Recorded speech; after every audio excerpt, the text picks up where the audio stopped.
சென்னை அய்யனாபுரம் இல்லத்தில் வைக்கப்பட்டுள்ள பகுஜன் சமாஜ் கட்சித் தலைவர் ஆம்ஸ்ட்ராங்கின் உடலுக்கு அமைச்சர் சேகர் பாபு, தமிழக காங்கிரஸ் கமிட்டி தலைவர் செல்வ பெருந்தகை உள்ளிட்ட தலைவர்கள் அஞ்சலி செலுத்தினர். சென்னை பெரம்பலூரில் வெள்ளிக்கிழமை மாலை ஆம்ஸ்ட்ராங் வெட்டி படுகொலை செய்யப்பட்டார்.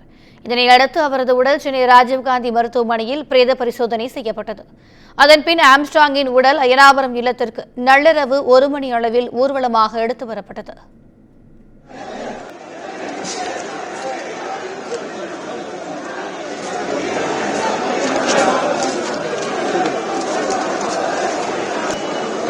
ಮೊಬೈಲ್ ಮೊಬೈಲ್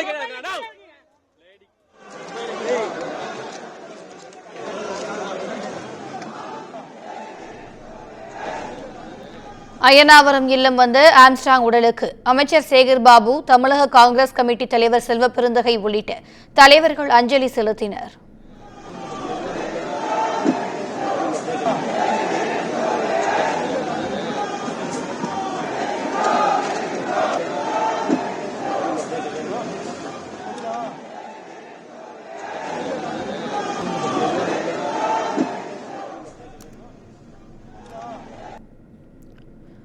ஆம்ஸ்ட்ராங் உடலுக்கு புத்த மதப்படி இறுதிச் சடங்கு நடத்திய பின் பொதுமக்களின் அஞ்சலிக்காக பெரம்பூர் நகராட்சி பள்ளி மைதானத்தில் உடல் வைக்கப்பட உள்ளது.